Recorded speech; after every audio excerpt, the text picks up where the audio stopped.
Francisco Cândido Xavier mostrou nos seus 92 anos de idade e 75 anos como médium que é possível praticar os princípios do Cristo e que, através do Espiritismo, poderemos conferir a nossa condição de espírito imortal.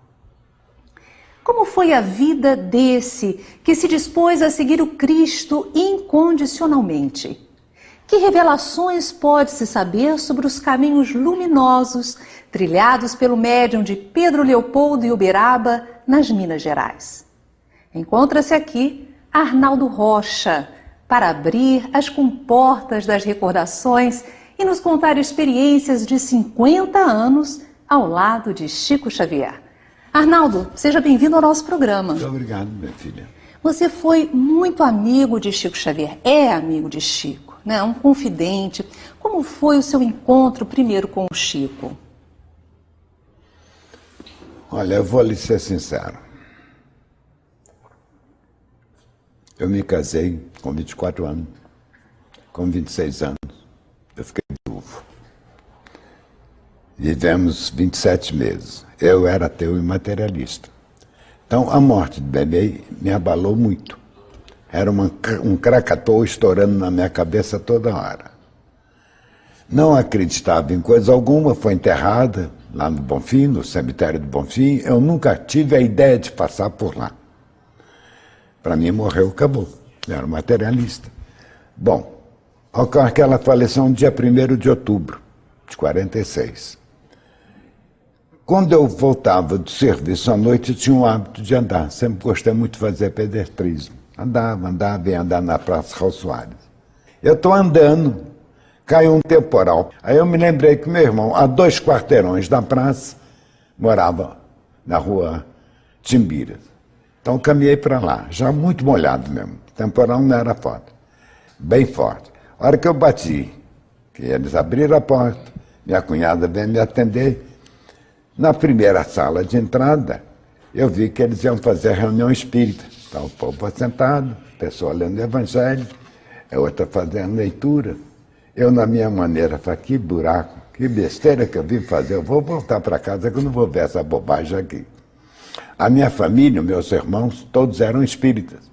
Minha mãe, apesar de se intitular com sinceridade católica apostólica romana, ela via e dialogava com os espíritos como nós estamos aqui. Eu sempre achava que ela era levemente lelé da cuca, como meus irmãos também.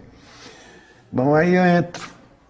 Começa a reunião, lê as preces, apaga a luz.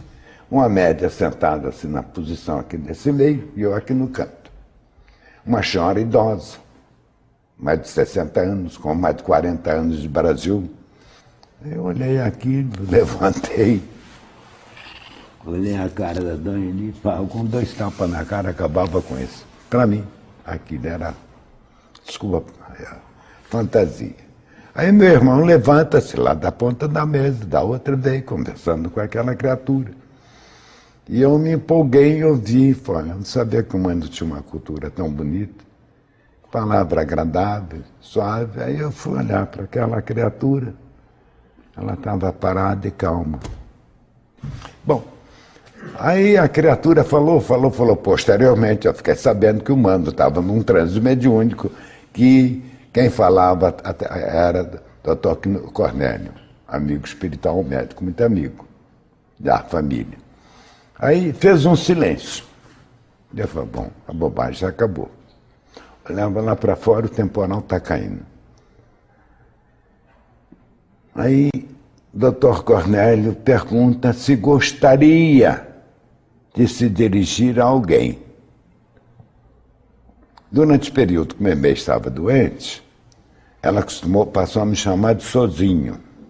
Ela ia para casa, a avó dela ia chamá-la, ela ia levá-la, e eu ia ficar sozinho. E me metia um erro de pronúncia. Em vez de falar realmente, ela dizia realmente. E não adiantava corrigir, não, que ela, realmente você está certo. Então, eu ouvi e para mim foi um choque tremendo. Através de uma senhora idosa, que falava mal português, velha, uma mulher de 60 anos, já tem a voz casta, cansada. Ainda mais italiano, que é um povo que trabalha feito doido, né? Aí eu vi a vozinha bonitinha, linda, voz argentina de Meidei. Realmente eu gostaria, mas meu sozinho não vai entender. Aí eu levantei e fui olhar a cara da médium. Eu sabia lá o que era transfiguração. E a médium, a Meimei tinha desencarnado fazia poucos dias. Ela faleceu no dia 1º de outubro, e você foi no dia 11 de outubro. O rosto da senhora estava lisinho, feito o seu. Eu falei, nossa senhora. Mas então, Arnaldo, você era ateu, materialista, teve esse primeiro contato numa reunião mediúnica com a Meimei, a Irma de Castro Rocha, sua esposa, e agora, de repente, você dá um esbarrão no Chico. Como foi isso? Logo em seguida, dias depois? Bom, acontece que eu comecei, após a manifestação primeiro, passei a conversar com meus irmãos sobre doutrina espírita e comecei a estudar o Livro dos Espíritos. Aí no dia 22 eu subia a Avenida Santos Dumont, tinha mania de andar correndo, andava muito depressa, esbarrei com um homem que descia em sentido inverso. Eu dei um esbarrão tão bem educado no homem que quase que eu joguei no chão. Caiu o chapéu, para aí você imagina, caiu a bolsa que ele carregava, a pasta. Eu fui apanhar aquilo para entregar, e a hora que eu olho para a criatura, nessa época ele ainda era muito cabeludo, viu? Eu falei, gente, esse é o seu Chico Xavier, por causa de uma reportagem da revista Cruzeiro. Aí eu senti uma vergonha medonha daquilo que eu fiz. Entregando material, eu queria pedir um homem desculpa para ele me perdoar, mas eu me emocionei tanto que eu desandei a chorar. Ele aí passou a mão no meu rosto, carinhosamente. Falava, meu Naldinho, como é que vai? Você tá bom? Eu sabia não o que era um clarividente, estava começando a ler doutrina espírita. Não tinha ainda lido o Livro dos Médiuns, sei lá o que era clarividente. Ele falou, não, perguntou, me mostra o retratinho da nossa princesinha que você tem na carteira. Eu falei, que isso? E vocês nunca tinham se visto? Eu vi o homem pela primeira vez. Ele falou, pois é, meu filho, hoje, 22 de outubro, né? A nossa Meimei, a nossa princesinha, faria 24 anos. Isso para mim era uma estoura, uma coisa estranha.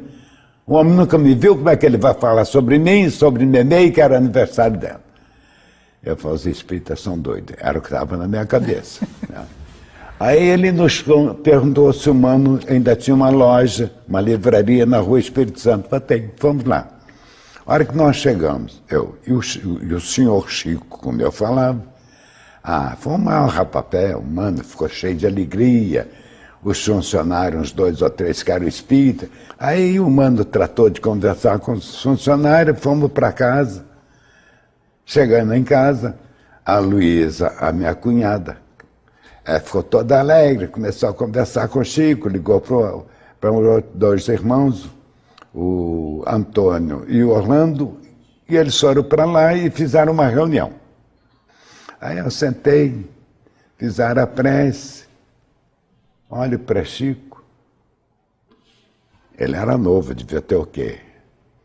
Em 44 ele devia estar com 34 anos.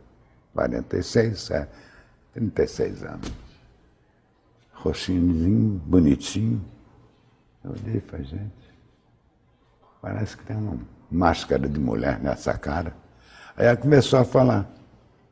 Falei, gente, isso é Meimei. Aí eu perdi a estribeira, gritei. Aí a Luísa, minha cunhada, falou, não, fica quieto, perturba não. Aí Meimei começou a conversar, foi contando sobre a nossa vida, como ela foi recebida no plano espiritual, o carinho com que ela foi recebida, e que eu sou tratado aqui como uma princesa. Eu havia começado ali uns 2 ou 3 dias antes, o Nosso Lar. Eu falei, ô Meimei, essa história de Nosso Lar é verdade? Eu falei, eu já fui lá passear 2 vezes, mas eu estou morando numa outra colônia. E foi contando para nós. Nosso Lar, uma colônia espiritual. Então ela estava em uma outra colônia, não em Nosso Lar. Falou que eu não me lembro como, o nome. A emoção era grande. Então acabou aquilo, Chico já não podia mais ir para Pedro Leopoldo, que naquela época só podia ir se fosse de trem. Ele dormiu na casa do Mano, então eu fui dormir lá também. Tinha 2 camas. Aí, em vez dele dormir e eu dormir, ele conversou a noite toda, contando as histórias e tal. E foi caminhando com isso. A amizade foi se acendrando cada vez mais e nós nos tornamos um amigo muito querido. Com ele aprendi aquilo que eu não tinha: humildade, tolerância e paciência. Que eu era homem de estopim curto, dava coice a 3 por 1. Aí eu fui aprendendo a ser humilde, contar até 10, encher a boca d'água para não falar o palavrão. Ótimo, é isso então mesmo. Eu devo muito a ele. Chico foi um grande educador que eu tive. Arnaldo, agora a União Espírita Mineira lançou um livro de Carlos Alberto Braga, chamado Chico, Diálogos e Recordações, histórias inesquecíveis contadas por você. Como foi a elaboração desse livro? Eram diálogos que nós mantínhamos com o Carlos Alberto, o Beto, durante o período, às quartas-feiras, que nós estávamos arrumando a sala. Então, eu fui recordando, me fazia uma pergunta, às vezes eu me lembrava, outras não. E N coisas que haviam acontecido, como é que a gente fazia esse diálogo, sobre questão de vidas pregressas, aquilo que eu tomava conhecimento através do transe mediúnico nas reuniões, e com a presença do Clóvis Tavares e o Jacques Aboab, sempre saía algum assunto nesse assunto. Então eu fui contando. Muito interessante, né? Os anos foram passando, uns 4 anos. Quando chegou lá por volta de 45, já não me lembro agora, 2004, 2003, quando foi o livro foi editado, ele me levou o material. Falei, esse é o nosso livro. Eu falei, que livro? Falei, o livro que nós estamos escrevendo. Falei, nós quem é o rapaz? Não, aquilo. Aí eu levei para ler. Então eu cortei uma porção de coisa. Aí o livro saiu. Muito bonito o livro. Eu queria que você contasse para nós alguma dessas histórias maravilhosas que você teve a oportunidade de presenciar com o Chico Xavier na sua convivência com ele. Aquela assim que tenha tocado profundamente o seu coração. Olha, minha filha, era uma conversa noturna, à noite. Então, minha cama aqui, a cama de Chico, cada um assentado na beirada da cama, e Chico ia me falando de recordações.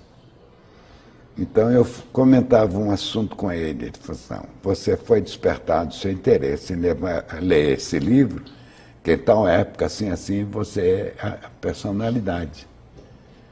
E durante anos eu tive um sonho, eu sonhava um sonho recorrente, eu saindo de um lugar a cavalo à noite, que eu fiquei sabendo que o lugar era Madrid, eu ia visitar um castelo distante naquela época, hoje a cidade cresceu uns 8 quilômetros, que era para encontrar com Filipe II. Então eu fiquei sabendo quem era a pessoa que ia conversar com Filipe II e por quê. Aí Chico foi entrando em detalhes, foi contando essa história toda.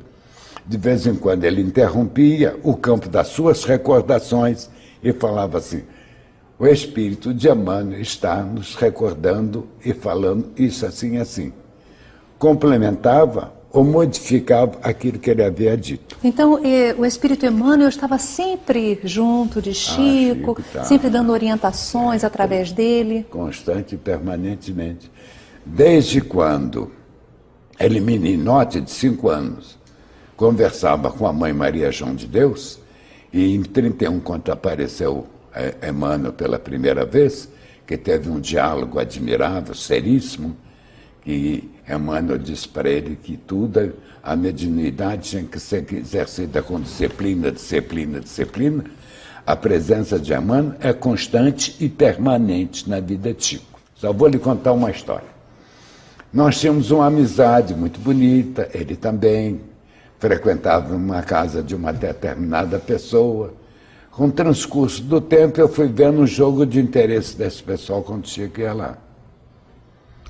Aí eu falei, Augusto Zura, você está servindo de isca, meu filho, expressão que eu usei. Ele falou, não, minha filha, é uma amizade muito bonita, muito sincera, com a gostosura. Você está servindo de isca.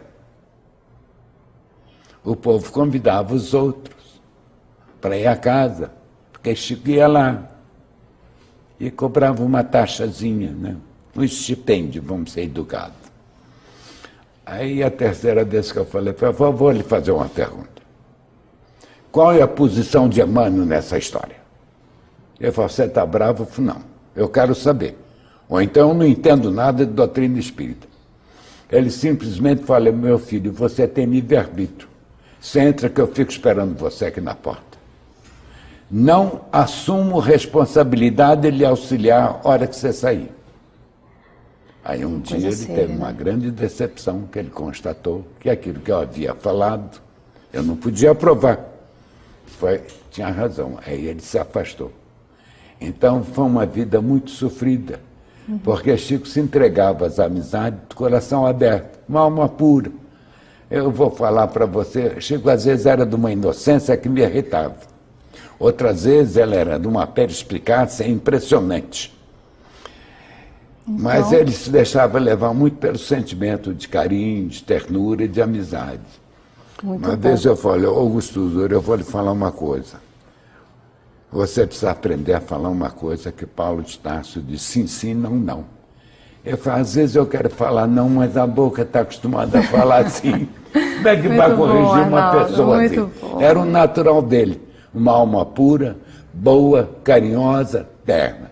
Aí eu perguntei uma coisa a ele, gozado como é que eu vim me lembrar disso. Uma rainha de Portugal, que é santa, me esqueço o nome dela. Chico fazia referência a ela muito bonita. Realmente foi uma mulher impressionante.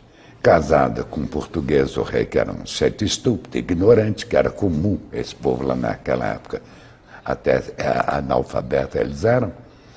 E ela tinha um sentimento de piedade, uma caridade muito grande.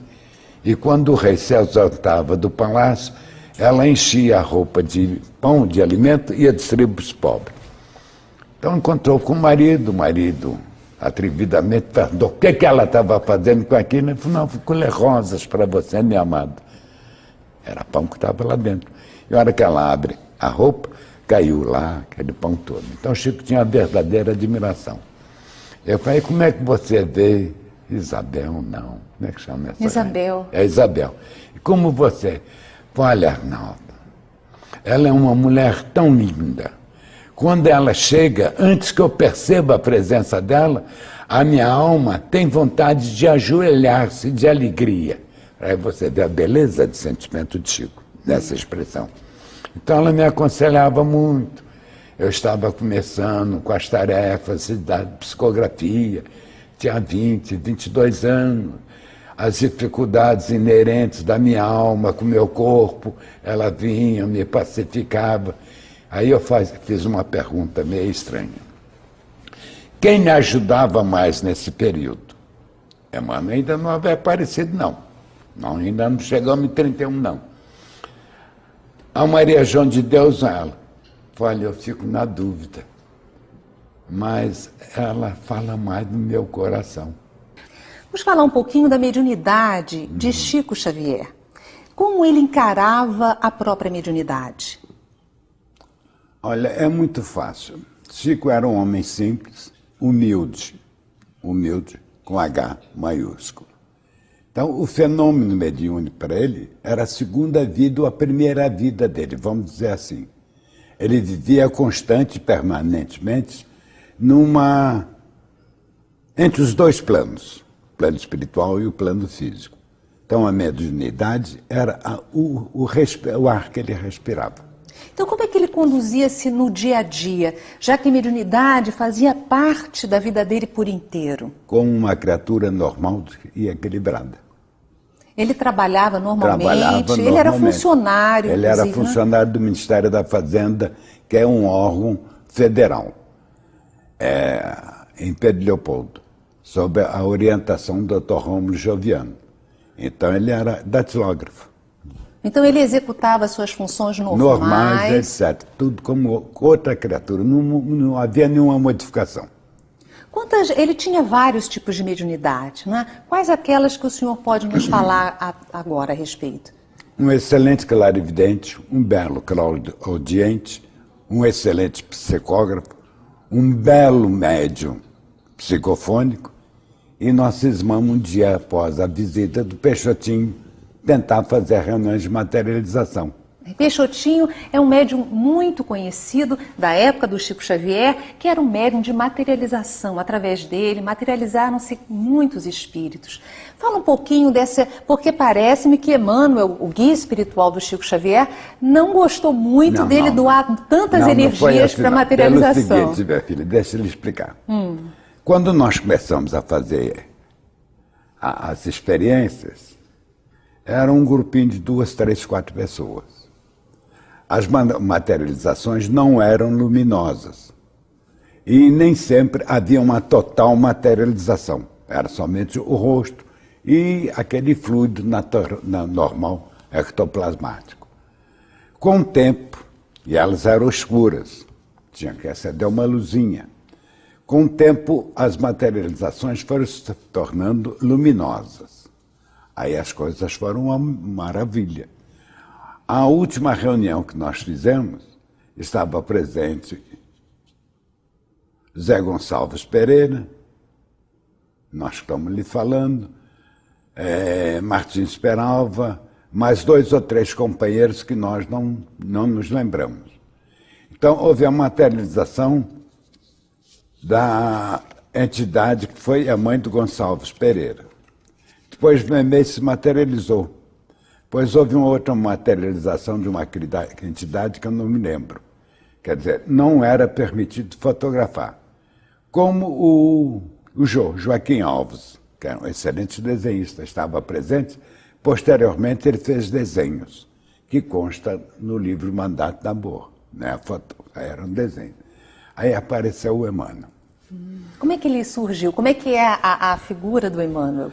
A figura do Emmanuel é um homem que devia ter 1,90 m mais ou menos, com aquela roupa romana, e postou-se exatamente no meio da porta. Então eu calculo que devia ser um homem de 1,90 m, que as portas geralmente têm 2 metros de altura, e faltava pouca coisa para a cabeça dele esbarrar. Ele olhou-nos, saudou-nos, a palavra dele é calma, tranquila, suave e enérgica. Olhou para todos nós e falou algo que nos chocou profundamente, que a tarefa que estava se fazendo ali era de um jardim doméstico, para poucas pessoas. Não iria acrescentar nada. Que a função basilar, primordial do médium, era o livro, que o livro educa. Aí ele levanta as mãos falando, e apareceu, não estava, na mão dele um archote super luminoso, uma coisa linda. E o peito era uma galáxia luminosa de luz, multicoloridas. Ele fez o hiato, após ter falado, que a função do médium, a mediunidade, era o livro para educar, e aconselhamos que sejam interrompidas. Voltou. Desapareceu da nossa vista e nunca mais se fez reunião de materialização.